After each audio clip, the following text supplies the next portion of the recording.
Questão 8. Um objeto está a 10 centímetros da superfície de um espelho plano. O objeto é a lâmpada, e aqui está o espelho plano, e a distância entre o espelho e a lâmpada é de 10 centímetros. Um observador se posiciona a 40 centímetros do espelho e seus olhos se encontram à mesma altura do objeto.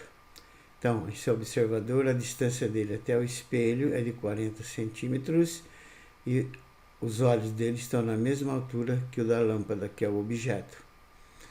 Ele quer a distância em centímetros entre a imagem do objeto, conjugada pelo espelho, e o observador. Então, aqui atrás vai estar a imagem do espelho e o observador. Ele quer essa distância em centímetros e aqui estão as alternativas. Todo espelho plano conjuga a imagem virtual atrás do espelho, que não pode ser projetada, direita e equidistante do objeto, e de mesmo tamanho que o objeto e equidistante dele. E mais uma observaçãozinha para você, tá? Que é importante. Essa imagem é reversa. Imagem reversa ou revertida quer dizer que ela troca a direita pela esquerda, tá? Que no caso não vai importar. Bom, então veja bem, aqui está o observador. A imagem do observador conjugada por esse espelho vai estar lá atrás e a mesma distância que do observador até o espelho é a distância que vai do espelho até a imagem do observador. Então, o enunciado forneceu que essa distância aqui é de 40 centímetros, então a distância da imagem do observador até o espelho também é de 40 centímetros. O mesmo acontece com o objeto. Esse objeto está a 10 centímetros do espelho, a imagem do objeto vai estar a 10 centímetros atrás do espelho. Ele quer a distância entre a imagem do objeto, essa daqui, tá vendo? Eu marquei aqui em vermelho para você, e o observador. Pode ver, você tem 10 centímetros aqui, com mais 40 centímetros aqui, que vai dar 50 centímetros, e a alternativa correta é a D. Questão 9, também sobre óptica geométrica. Um objeto é aproximado de um espelho esférico, cujo raio de curvatura é de 16 centímetros. Dentre as opções abaixo, qual é aquela que pode representar a posição do objeto em centímetros para que a imagem seja real? Veja, ele quer uma imagem real. E aí estão as alternativas. Bom, em primeiro lugar, se a imagem é real, o espelho só pode ser côncavo, não pode ser convexo. Porque espelho convexo, para qualquer posição do objeto, ela conjuga sempre imagens virtuais. Então, não pode ser espelho convexo, tem que ser côncavo. E é fornecido o centro de curvatura do espelho, que é de 16 centímetros, e o raio de curvatura, que é o centro de curvatura por 2, que é de 8 centímetros. Tem só 3 situações em que a imagem é real. Está aqui a primeira situação. Quando o objeto está antes do centro de curvatura C, está vendo? Esse é o objeto. Ele está numa distância maior que 16 centímetros, porque foi dado que daqui até aqui, até o C tem 16. Então, o objeto está aqui, nesse caso, que vai formar uma imagem real, tá? Quando o objeto está aqui. Então, ele está a uma distância maior que 16 centímetros.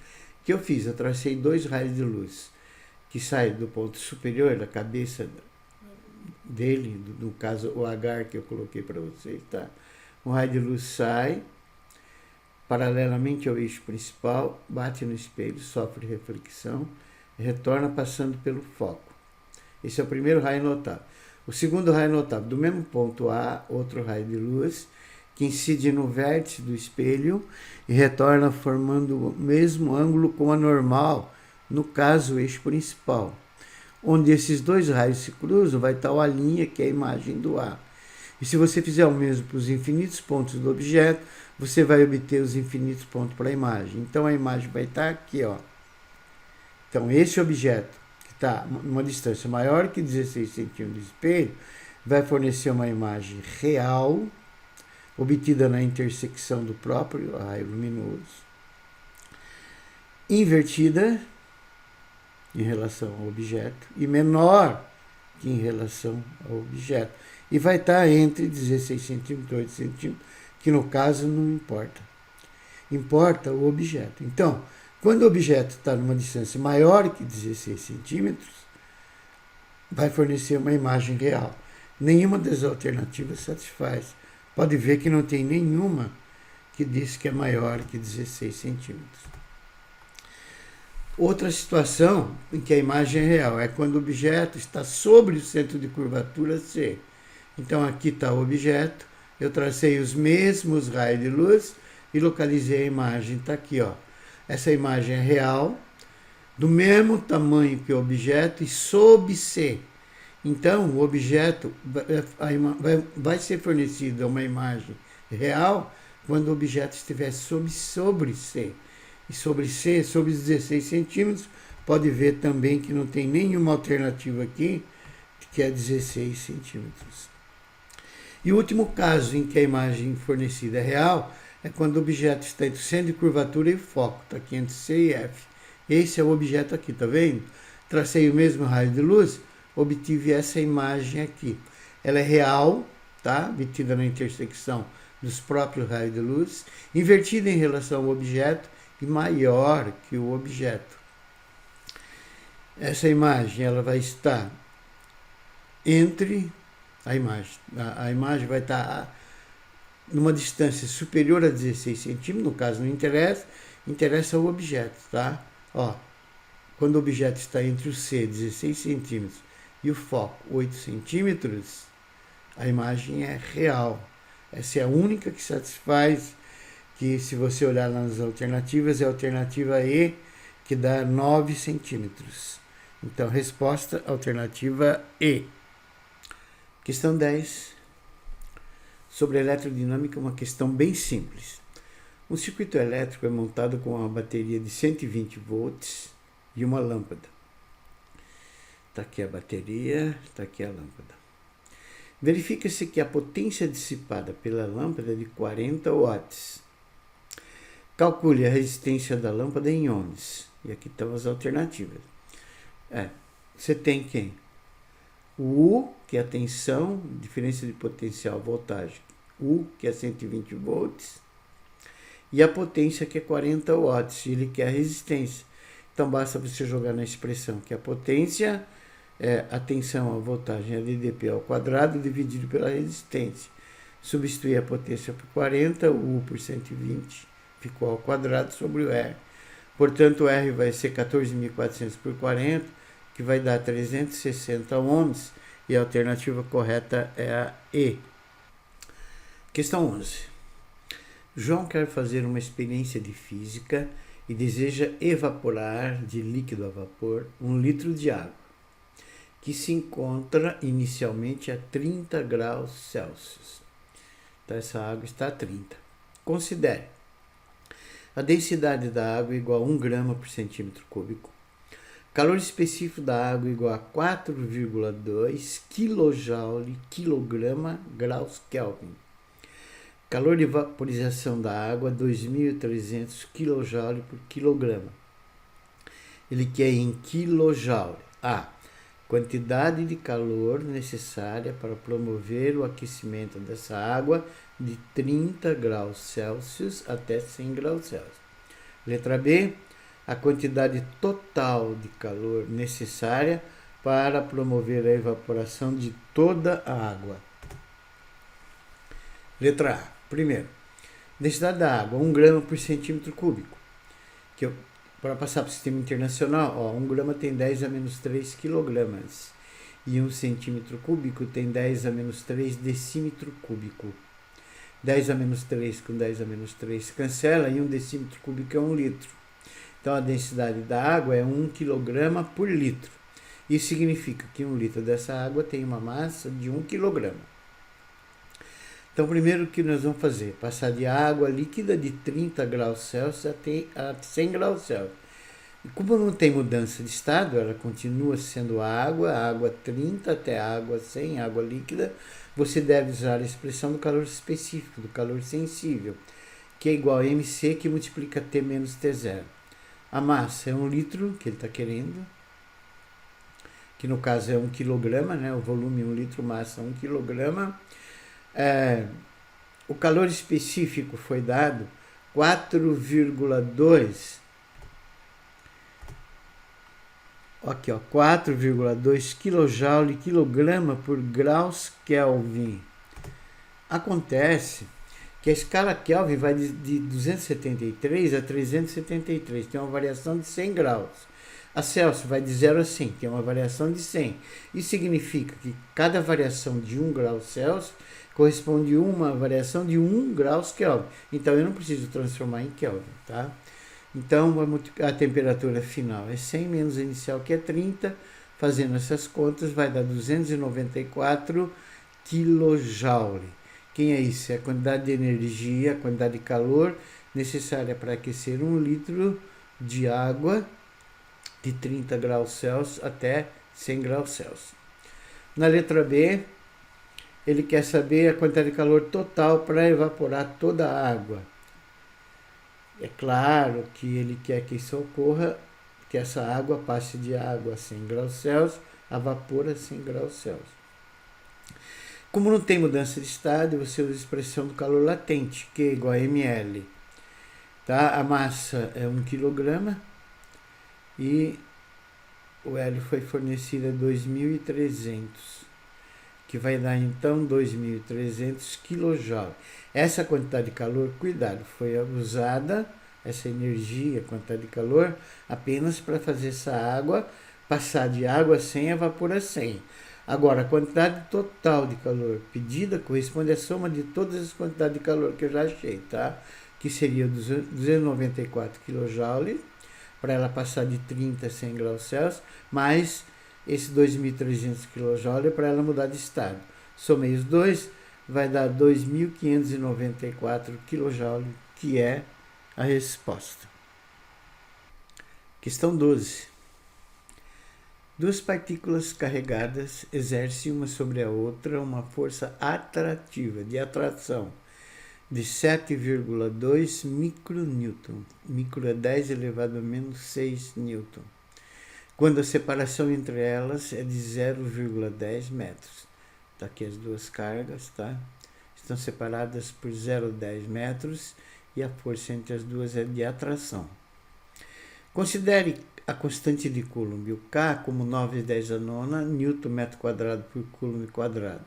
Calcule, letra A, a carga de uma das partículas, sabendo que a outra tem 4 nanocoulomb, 4 vezes 10 a menos 9 coulomb. E B, o módulo do campo elétrico no meio do caminho entre as cargas. Letra A. Ele quer quanto que vale uma das cargas, tá?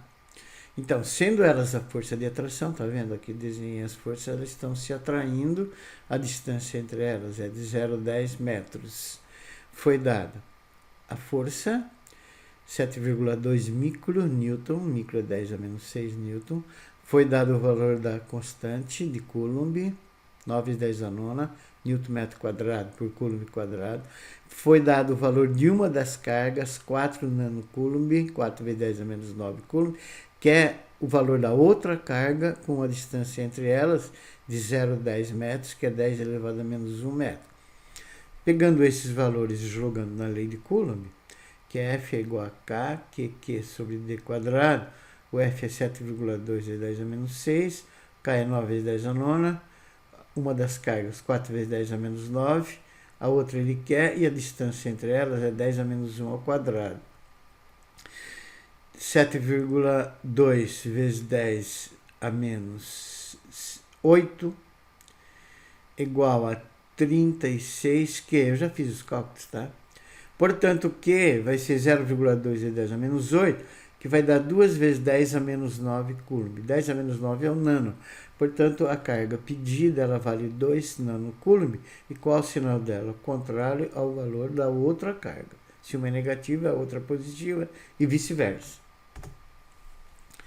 Na letra B, ele quer a intensidade do campo elétrico no meio do caminho, a meia distância entre as duas cargas. Então, se daqui até aqui, de uma carga até a outra, daqui até aqui, você tem 0,1 metro, então, do ponto P, que está bem no meio do caminho, onde ele quer o campo, até aqui, tem 0,05 metros, 0,05 metros, que é 5 vezes 10 a menos 2 metros. Então, a primeira coisa que eu fiz, supus Qzão negativa, essa negativa, tá? E Qzinho positiva. E vou trabalhar em módulo. Qzão, essa daqui, ela origina no ponto P e ela é negativa, ela é negativa, ela vai originar no ponto P um vetor campo elétrico de aproximação, tá? Isso é característica. Cargas negativas cria campo de aproximação. Então, E1 é o campo elétrico devido à carga Q maiúsculo negativa, criada no ponto P, que é de aproximação de Q. E o módulo dela é dado por módulo do campo, né? E1 é igual a KQ sobre D quadrado. O K é 9 vezes 10 a nona, o valor da carga Q em módulo, Q maiúsculo em módulo, é 4 vezes 10 a menos 9 dividido pela distância daqui, do ponto P até ela, que é 5 vezes 10 a menos 2 ao quadrado. Aí eu fiz os cálculos e achei que o E1 vai dar 1,44 vezes 10 a quarta Newton por Coulomb. Esse E1 que tem essa intensidade, 1,44 vezes 10 a quarta Newton por Coulomb, direção horizontal e sentido para a esquerda, tá? Esse valor é a intensidade, o módulo da carga, do campo elétrico criado por essa carga no ponto P.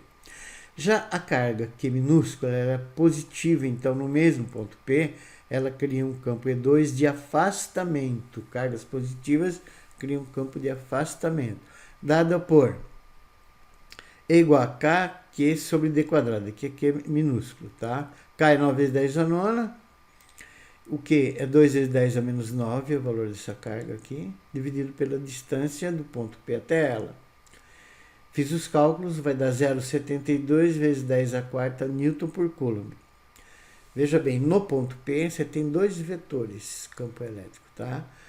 O E1 criado pelo Q maiúsculo e o E2 criado pelo Q minúsculo, eles têm a mesma direção e o mesmo sentido, no caso horizontal e sentido para a esquerda.